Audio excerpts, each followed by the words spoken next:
Student, स्वागत है आपका हमारी ई क्लासेस में। और आज हम हमारी हिंदी पाठ्य पुस्तक का चैप्टर नंबर 16 भोर और बरखा पढ़ेंगे। भोर और बरखा एक कविता है और इसकी कवित्री है मीराबाई। मीराबाई आप सब जानते हो, इस नाम से परिचित ही हो कि कृष्ण की अनन्य भक्त थी। तो इस कविता में भी उन्होंने कृष्ण की एक बाल लीला के बारे में हमें बताया है। भोर, भोर का अर्थ होता है सुबह, ठीक है। तो मीराबाई सुबह यह बता रही है कि सुबह के समय उनकी माता यशोदा उन्हें किस प्रकार नींद से जगाती थी, उसका बहुत ही सुंदर चित्रण उन्होंने इन पहली पंक्तियों में किया है। तो वे पंक्तियाँ कौन सी है, देखिए। जागो बंसी वारे ललना, जागो मोरे प्यारे, रजनी बीती भोर भयो है, घर घर खुले किवारे, गोपी दही मथत सुनियत है, कंगना के झनकारे, उठो लाल जी भोर भयो है, सुरनर थाड़े द्वारे, ग्वाल बाल सब करत कुलाहल, जय जय सबद उजारे, माखन रोटी हाथ में लीनी, गौवन के रखवारे, मीरा के प्रभु गिरधर नागर, शरण आया को तारे। बहुत ही सुंदर पंक्तियां हैं। तो देखिए, इन पंक्तियों में माता यशोदा श्री कृष्ण को प्रातःकाल जगाने का प्रयास करती है। पहली लाइन में देखो, जागो बंसी वारे ललना, जागो मोरे प्यारे। माता यशोदा प्रातःकाल में श्री कृष्ण को जगाते हुए कहती है कि हे बंसी वाले, मेरे बेटे ललना यानी बेटा, जाग जाओ, सुबह हो गई है। रजनी बीती, रजनी अर्थात रात, अब रात बीत गई है और सुबह होने के कारण घर घर खुले किवारे, घरों के दरवाजे भी खुल गए हैं, अतः तुम भी जाग जाओ। गोपी दही मथत, अर्थात जो ब्रज की ग्वालिनें हैं उन्हें गोपियाँ कहा जाता है, तो वे दही मथ रही है। सुनियत है कंगना के झनकारे, दही मथने के कारण उनके कंगनों की खन खनाहट, देखो कुछ काम करेंगे, हाथों में कंगन रहते हैं तो वो बजते हैं, तो उनकी खन खनाहट भी सुनाई दे रही है, इसलिए तुम जाग जाओ। उठो लाल जी, फिर वो अपने प्यारे पुत्र को उठाते हुए अलग अलग नाम का संबोधन लेते हुए बोलती है, उठो लाल जी, अर्थात मेरे प्रिय पुत्र उठो, सुबह हो चुकी है। और सुर-नर थाड़े द्वारे, मतलब मनुष्य और देवता, सुर मतलब मनुष्य, देवता, और नर मतलब जो मनुष्य लोग हैं, तो मनुष्य और देवता दोनों भी आपके द्वार पर खड़े हैं। ग्वाल बाल सब करत कुलाहल, और ग्वालों के जो बच्चे हैं सब चारों ओर कोलाहल मचा रहे हैं। और कोलाहल किस शब्द का सुनाई दे रहा है, जय जय सबद उजारे, जय जय शब्द का उच्चारण करते हुए ग्वालों के बच्चे कोलाहल मचा रहे हैं और इसलिए उनका शोर सुनाई दे रहा है, तो तुम ये शोर सुन के उठ जाओ, ऐसा माता यशोदा कह रही है। माखन रोटी हाथ में लेनी, गौवन के रखवारे, अर्थात ग्वालें अपने हाथों में यानी अपना माखन रोटी लेकर गायों को सुबह, जो जैसे बोलते हैं ना चराने के लिए ले जाते हैं, तो जो गौवन के रखवाले अर्थात गायों की जो रक्षा करते हैं, जो उनको पालते हैं, वो उनको लेकर गायों के साथ चल पड़े हैं।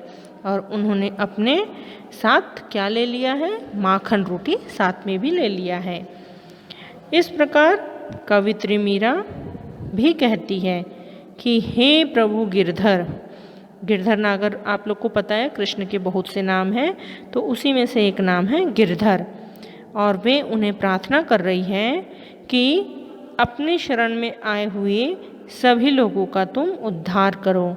शरण आया को तारे, मतलब शरण आने वाले, तारे मतलब उद्धार करना। शरण आए हुए सभी व्यक्तियों का आप उद्धार करो, ऐसी कवित्री मीराबाई प्रभु गिरधर से अर्थात प्रभु कृष्ण से प्रार्थना कर रही है।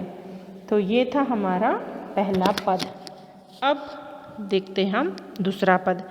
इसमें पद में जो सावन में बरसात की बूंदें गिर रही है उससे किस चीज़ का संदेश मिलता है, इसका बहुत ही सुंदर वर्णन मीराबाई ने किया है। अब वे बादलों के बरसने को कृष्ण की आने की आहट बताते हुए क्या कहती है, देखो। बरसे बदरिया सावन की मन भावन की, सावन में उमग्यो मेरा मनवा, भनक सुनी हरि आवन की।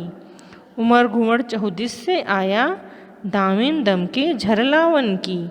नन्ही नन्ही बूदन मेहा बरसे, शीतल पवन सुहावन की।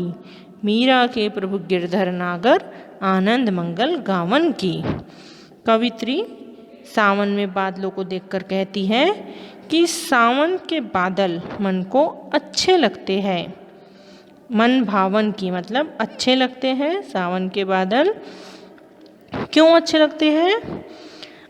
क्योंकि सावन में उमग्यो मेरी मनवा, भनक सुनी हरि आवन की। भनक मतलब आने की आहट होना, क्योंकि इसमें प्रभु के आने की आहट सुनाई देती है, इसलिए मुझे सावन के बादल बहुत अच्छे लगते हैं, ऐसा मीराबाई कह रही है।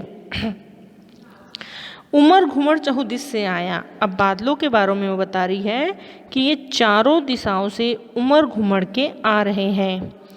दामिन दर के झरलावन की, बिजली आसमान में बिजली चमक रही है, जिससे लगता है कि अब तो सावन की झड़ी लगने वाली है।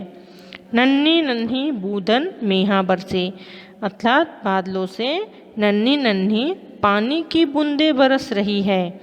और शीतल पवन सुहावन की, और शीतल पवन भी बहुत ही प्यारी शीतल पवन बह रही है, अर्थात ठंडी ठंडी हवा चल रही है जो मन को बहुत आनंदित करती है और ये मेरे मन को बहुत अच्छी लगती है।